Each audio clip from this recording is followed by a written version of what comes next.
This is Boxing Tickets NI in association with our prize guide. We're here at the National Stadium. Today to be joined by the promoter, Byrne. What a night. Like, I know you've sort of done stuff with the written media and things there, but what a night. Like, sometimes all the talk of a card and it doesn't build into what it is, and I thought from start to finish, thought that the card was flawless. Yeah, credit to everyone. Everyone that all the fights I thought were really good. I thought, we gave a bit of everything tonight. We usually don't give the knockouts, but I predicted four. I predicted three of the four knockouts that I seen myself on the card, and yeah, I was very impressed with everybody. I thought all the lads, the females on the card, I thought everyone just performed. Everyone was so professional in the build up to it. Everyone done their job, sell their tickets, get into good shape and do their best, and they all done it, so credit to them all. I guess probably the first place to start, obviously, on the main event. Obviously, it was always going to be one of them fights that was probably going to be close. Obviously, I spoke to Paul, and Paul thinks it was a bit wider. Did that fight sort of play out the way it did? It was a sort of chess match at times. Yeah, and the questions were always, was Paul's chin gone, was his durability gone and things like that. And I think tonight he took some big shots at times and never seemed to be a question. And I thought Edward showed the level he's at. Remember, Paul was in with the world 26 in his last fight, or 27, and was schooling him. He didn't school Edward tonight. So that shows you the level that Edward is at. So no loss for Edward there tonight. Yes, okay, it's a loss on his record, but it's a lot better than going in and fighting a journeyman and beating someone up. And you don't learn that tonight. Yes, he's lost, I get that, but his stock will rise tonight, definitely. And Paul, I think, showed that he has a serious ability, and that's his first fight in Dublin for the Dublin boy. Let's get behind him, let's build him. He could be our next superstar.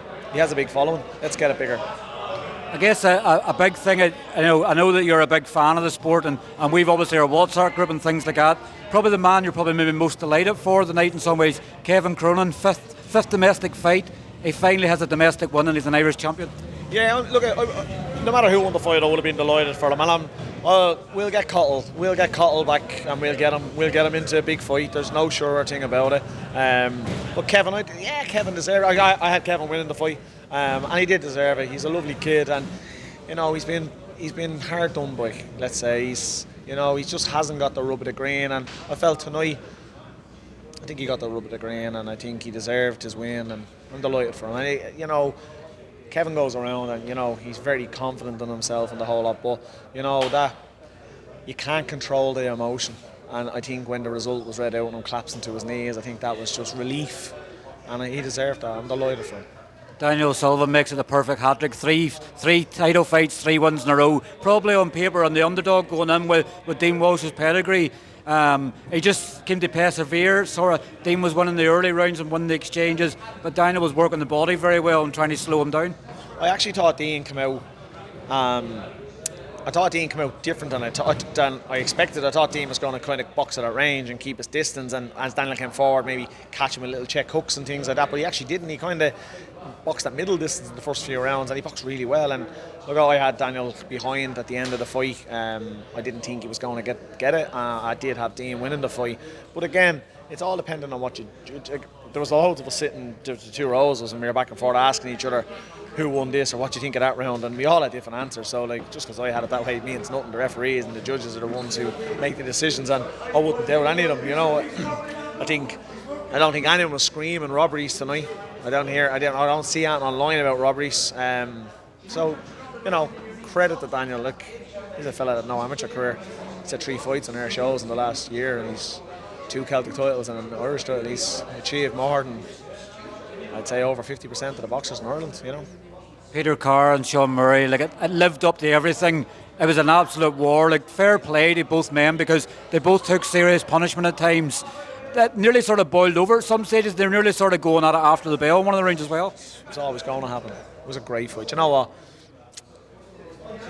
My heart goes out to Seanie Murray. He deserves to get one of them. He's just been so close, hasn't he? He just keeps taking them. Look, I had the fight a draw. I thought Sean in the earlier round was doing really well. He got hurt, I think it was the second round. Second round, yeah. Yeah, and then I thought he came out and won the third round. It's a brilliant fight. It's a kind of fight, if there wasn't rules, if you had to come off a win, I think it would be a great fight to rematch for a Celtic title. And it's something I will apply for and see if there's any way, but I think with Sean losing his last couple of fights, it's probably not going to happen. Tony McGlynn obviously had a draw, but I think he sort of went away from the National Stadium happy tonight. Paddy Walsh called him out online. I think he's tagged a few of your posts and says he wants to fight. So Tony was sort of, at one stage he was going, I'll rematch Josh, but then obviously once he heard Paddy Walsh was interested, he's going, forget Josh, rematch, let's do Paddy Walsh next.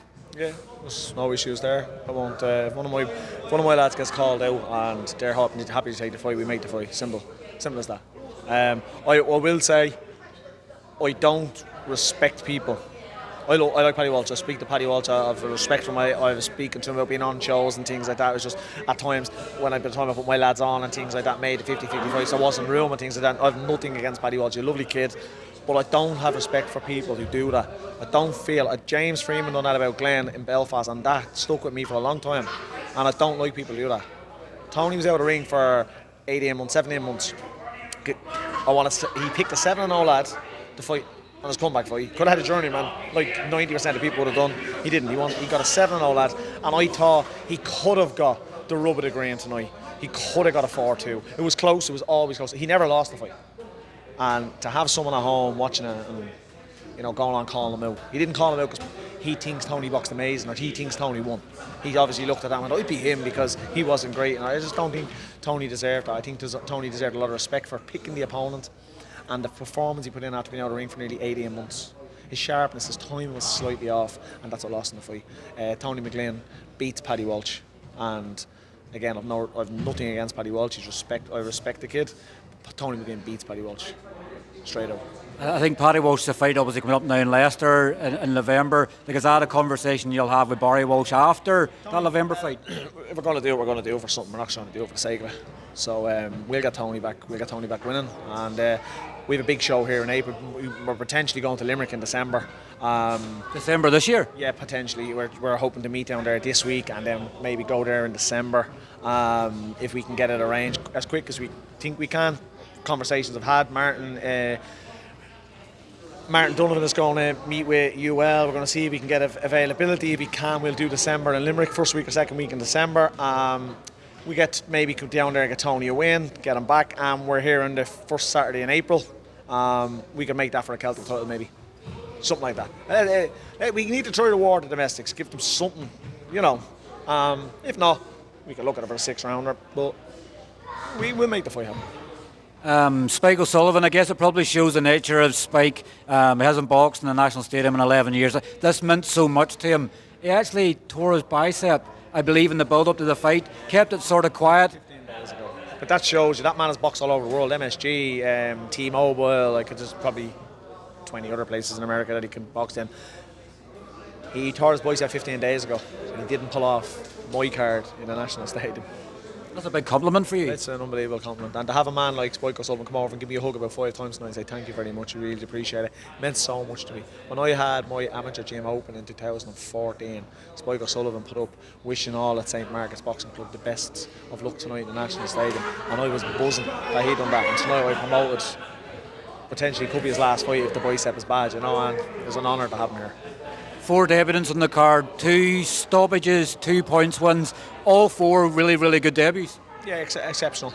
Everyone got exactly what I thought they'd get out of them. I thought young Sarah was brilliant. 18 years of age, Marty. 18 years of age. That stage for her tonight, the crowd, a tough girl that was probably 6 or 8 inches taller than her, which is always awkward. I thought she was great. I thought she was brilliant, and you could see the emotion in her face when her result was done. And she definitely won the fight.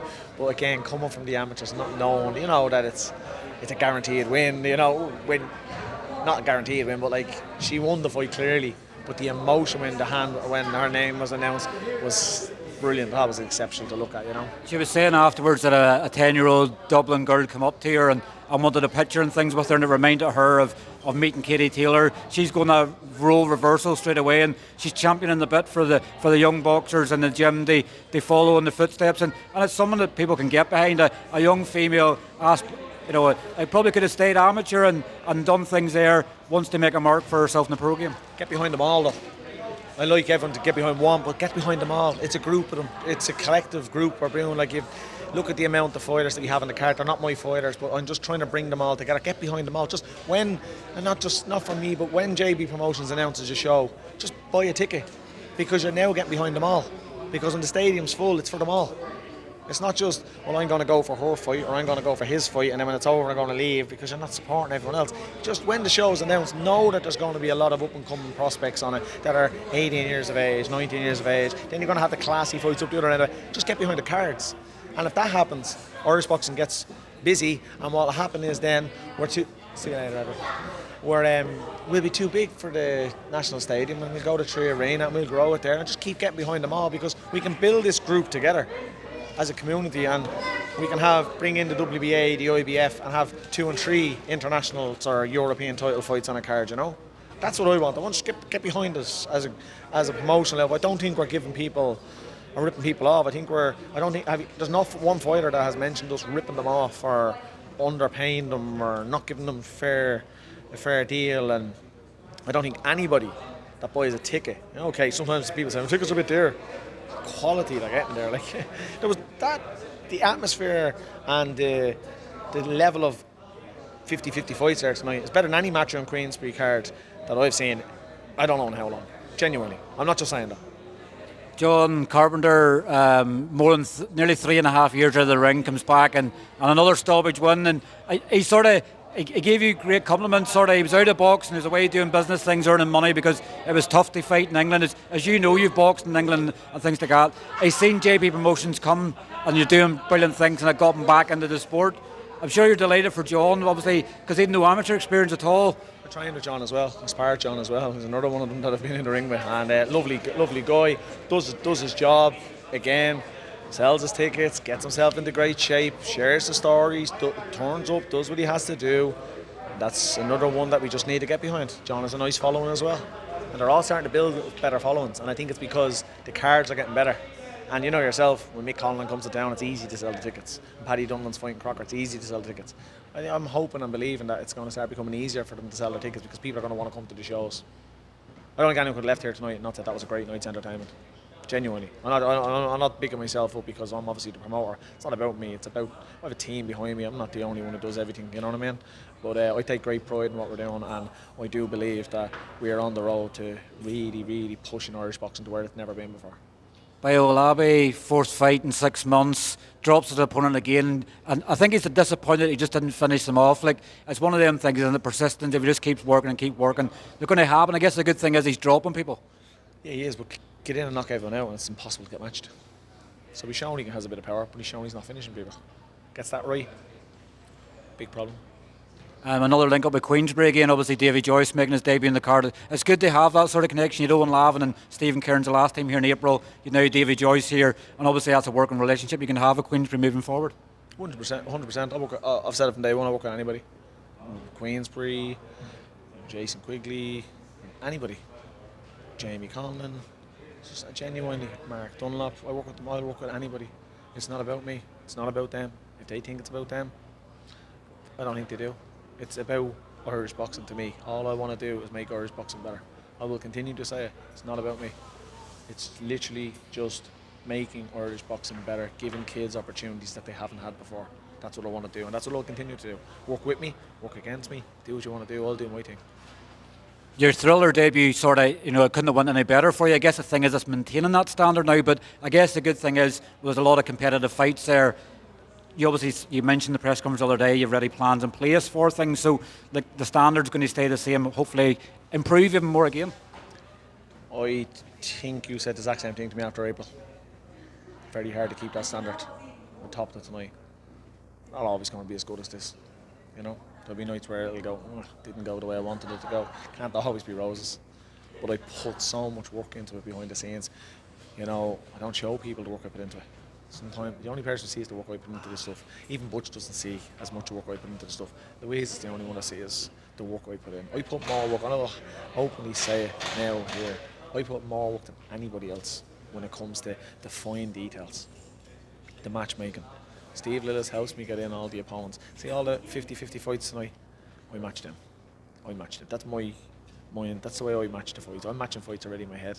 I've already fights matched. I just need to get the dates and get myself back going, and I need to get my small venue back running, or a small venue, because I need to start building people to get them up to these levels and things like that as well. You know, I don't want people fighting every 4 or 5 months. I want to fight every 2 months to 3 months, and that's what I will do. I'll just keep doing it.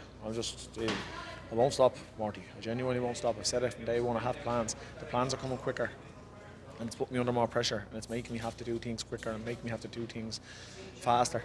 And you know, I'm just going to keep doing it. I'm not going to stop.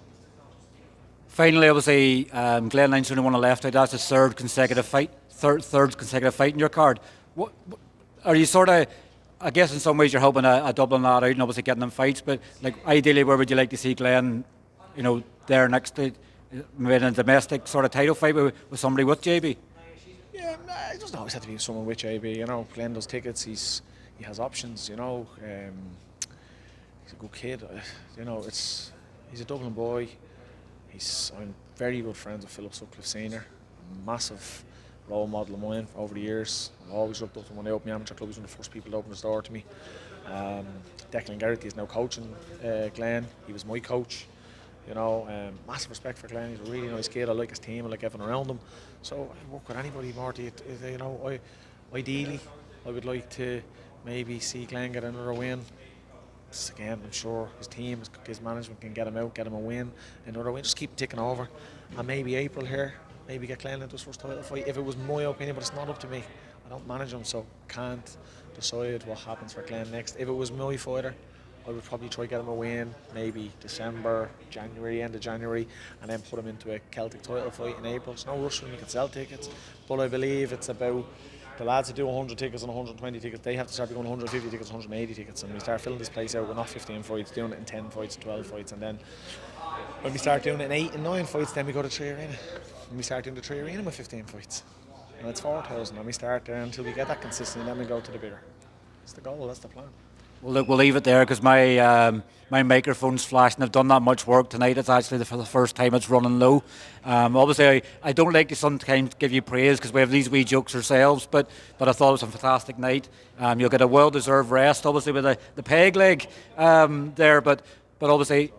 My feet are very sore. Can I just say as well, I'd like to a special thank you to my sponsors who never let us down. They've been our sponsors, a lot of them since day one, but over the last year, they came on board a year ago. I always do a year deal with my sponsors, and tonight was the end of our thing with them. I'm sure a lot of them will stay on board, but just for the last year, these shows aren't possible without my sponsors. Prize Sky, thank you very much. Blanchardstown 4x4 have been with me from day one, thank you very much. Tan Me, with me from day one, also thank you very much. Halfway Cabs, exceptional, always there to help me with lifts and things if we need them, thank you very much. And Boylan's buses as well, the same, always offering the lads buses and things like that and helping them out and doing sponsorship to the lads to help them get there. Without the 5 of them, these shows wouldn't happen. So I'd like to thank them especially, and also to all the media coming out tonight. Yourself from day one of being here, you've helped me massively, and yeah, we do have a bit of slag and a bit of joke, but I think it's mutual respect and of the highest order. Irish boxing, all the lads, but to the mainstream media that came tonight, it was great to have them there, and I really hope they enjoy it tonight, and it's something that they're going to stick around for and they're going to support us along the way. But again, from myself to yourself, thank you very much, Marty. No problem. Well, look, thanks as always for your time. Enjoy your well-deserved rest, and I'm sure we'll catch up with you soon. You will indeed. Thank you again, pal.